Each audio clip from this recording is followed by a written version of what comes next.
विक्की का फोन आ रहा है, क्या करूं? ए पंडित, पूजा के बहाने चूना लगाया तूने, रेणुका को लेकर भाग गया। उस बुढ़े के साथ साथ तेरी अस्थियां यहीं गटर में विसर्जित करूंगा। All the best. तू गया पंडित।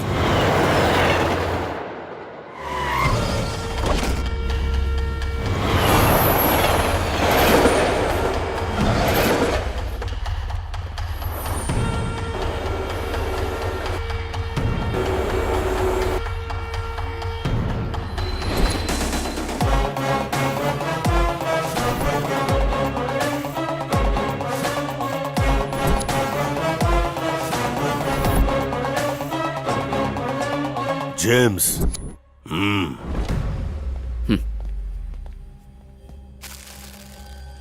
I'll take this.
Dad India से कब आए? What's going on? Sorry, we arrested him by mistake. Now he is free. No problem. We are sorry for that. Thank you. Dad क्या हुआ? India वाले वो चारों पंडित अमेरिका पहुंच चुके हैं। तुम्हारे घर पर थे। तुम फब के मोबाइल पे मेरा नंबर ब्लॉक कर दिया था और मुझे पुलिस से अरेस्ट भी करवा दिया था। इतना ही नहीं डैड, वो रेणुका और अस्थियों को भी अपने साथ ले गए। तुम फब हो रहे थे क्या या कांदा पोहा खा रहे थे? आपको कैसे पता? एग्जैक्टली ऐसा ही हुआ। अस्थियों की जगह कांदा पोहा था और अब वो अमेरिका से भागने वाले हैं डैड। अब मैं उन्हें अपने हाथों पे ही मारूंगा। तुम सीधा वहीं पहुंचो। इस बार वो नहीं बचेंगे। केदार, वो लोग गुंडे हैं। मैं तुमसे रिक्वेस्ट करती हूँ कि प्लीज चले जाओ। वो तुम्हें भी नहीं छोड़ेंगे। दादाजी की अस्थियों को काशी तक पहुंचाने का वचन दिया है मैंने, और मैं अपना वचन कभी नहीं तोड़ता। अंकल, आप ही से समझाइए ना प्लीज। नहीं बेटी, जो लोग मौत के डर से अपने कर्तव्य से मुंह मोड़ लेते हैं उन्हें कायर कहते हैं। चाहे कुछ भी हो जाए, अस्थियों को विसर्जित किए बिना हम नहीं जाएंगे। दद्दू की बात में दम है, लेकिन अस्थियों का स्पीड ब्रेकर कौन है? इस लड़की का मंगेतर दौलत के लिए जबरदस्ती इससे शादी कर रहा है, और वो नहीं चाहता कि दादाजी की अस्थियां काशी में विसर्जित हो। दादा की अस्थियों को विसर्जित होने से कोई नहीं रोक सकता। मेरे दादा आ जाए, उनके दादा आ जाए या परदादा आ जाए तो भी नहीं रोक सकता।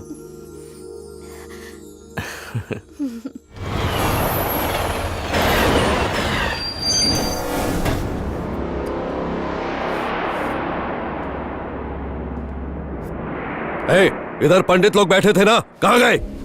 ये लालची मैन, तू अस्थि चोर का बाप है क्या? हाँ तो तू प्लास्टिक के चावल की बिरयानी खाता है क्या? तुझे अक्ल नहीं है?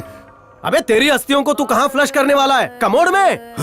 अस्थियों को गंगा में नहीं तो क्या स्विमिंग पूल में डुबोएंगे? वैसे भी गंगा नदी में 2-3 जगह ब्लॉकेज हो गया है। यकीन नहीं हो रहा है तो जाके डुबकी लगा के देख ले। अबे मैं उसमें डुबकी क्यों लगाऊं? तेरे सारे पाप वॉश हो जाएंगे। तूने जितने लोगों को टपकाया, गंगा में आंख बंद करके कन्फेस करना। तेरे सारे दाग और धब्बे वाले कलरफुल पाप यहाँ कोई ड्राई क्लीन वाला भी क्लीन नहीं कर सकता। अरे यार, तू कितना बोलता है? मेरे दादू भी गंगा में नहाने गए थे। नहाने के बाद बालों को ड्राई कर रहे थे, तभी याद आया कि कुछ मिसिंग है। आंख बंद करके उन्होंने ध्यान लगाया, तभी याद आया कि उनका रेक्सोना साबुन गंगा में गिर गया। 5 रुपए की रिकवरी के लिए वो गंगा में कूद गए, तभी बाढ़ आई और वो सर बह गए। उस दिन पूरा बनारस उन्हें ढूंढने निकला। Give me photo. दादाजी का शांत फोटो देखे गुस्सा ठंडा कर ले। ये उनकी 1 पीस अस्थियां हैं। मेरे दद्दू की शॉर्ट टर्म मेमोरी लॉस थी। उन्होंने गजनी का रोल किया था क्या? भूल भुलैया की प्रॉब्लम की वजह से उनका डिवोर्स हो गया। राम राम जपना, पड़ोसी का माल अपना। इन शॉर्ट में डिटेल में समझाता हूँ। मेरे दादा अय्याश थे। काम वाली बाई को छेड़ने के चक्कर में मोहल्ले के लोगों ने उनको बहुत पीटा था। पड़ोसन से उस दिन से उनका ब्रेकअप हो गया। दादी के टो पे उन्होंने अपना हेड रख दिया। खुश होकर उन्होंने हेड मसाज दिया। अरे कोई ट्रेन दोनों का पैचअप हो गया। आगे बहुत इंटरेस्टिंग है। पूरा खून पिएगा क्या? लिसन, मैं शुरू की बिगनिंग से स्टार्ट करता हूँ। आजादी के 1 दिन पहले और बिफोर मेरी परदादी को पेट में बहुत जोर का पेन हुआ करके वो चिल्लाई। चिल्लाई क्यों? दादा लात मार रहे थे और पैदा होते ही वो राष्ट्रगान की धुन में क्राई करने लगे। छोटे दादा थोड़े बड़े हो गए थे। जब वो 5 साल के हुए तब उनकी 10वीं सालगिरह मनाई, और जब वो मैरिज एज के हुए तो लड़कियां उनकी फ्लूट की धुन पर लुट गईं। लेकिन जब उन्होंने उनका थोबड़ा देखा तो वो बेवड़ा पीकर छत से गिर गई। आज भी उन लड़कियों की समाधि वहीं पर है। अब ये ट्रेन में पकड़ी है तो पकड़ी हो। मेरे दादा परिवार से ज्यादा खुद के हेल्थ की केयर करते थे। मोटे ना हो जाए इसलिए कच्चा खाना खाते थे। घास तो बकरे की तरह चबा जाते थे। क्या बताना? अरे मेरी सुन, दादाजी सॉल्टी गुलाब जामुन बनाते थे और उनकी मीठी बिरयानी फेमस थी। वही बिरयानी खाकर इनको डिसेंट्री भी हो गई थी। एक डिश और है, मैसूर पकापक। आप अगर खाएंगे तो पकापक बॉयल अंडे की तरह फ्राई हो जाएंगे। बस कर यार। मैं स्टॉप कर दूंगा, बस मेरे साथ जुआ खेलो। ये दोनों मेरे कैशियर हैं। हारूंगा तो इनसे पैसे लेना। अगर तुम हारे ना तो मेरे पास और 4-5 स्टोरीज है, तुम्हें नॉन स्टॉप खड़े खड़े सुननी पड़ेगी। देगा क्या? उसमें मेरे परदादा के दादा की स्टोरीज है। चुप कर। ये क्या है? अस्थि ऑफ दादाजी। मुझे दे।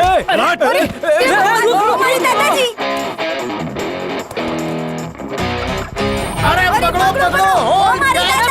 दो पहियों वाला चोर 4 पहियों में भाग गया। एक्सक्यूज मी, उधार खाते में उसे पकड़ो ना। जल्दी चलाना।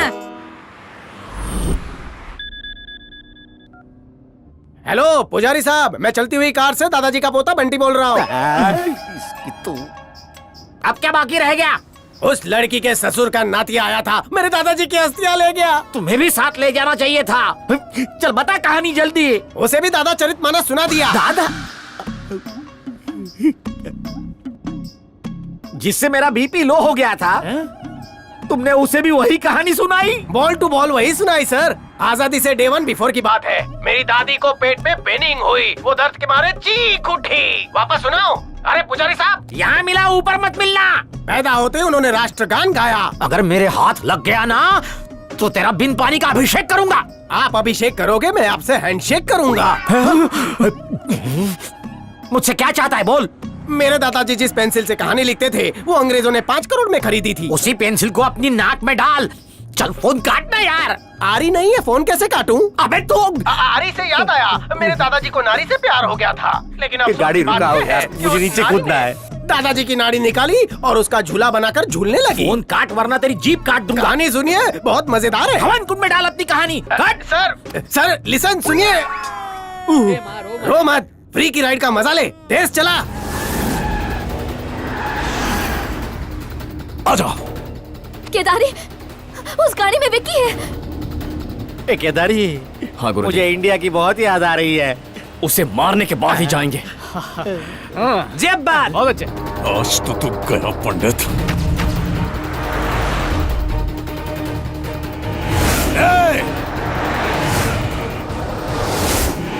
अरे अरे, गेंडा बड़ी स्पीड से आ रहा है। ये कार पुष्पक विमान न बन जाए। आज मर जाएंगे, और फास्ट चला। अरे चुप रहे। मेरे हाथ पीले होने से पहले ही मेरा श्राद्ध करोगे? ये केदारी जल्दी कट मार रहे हैं।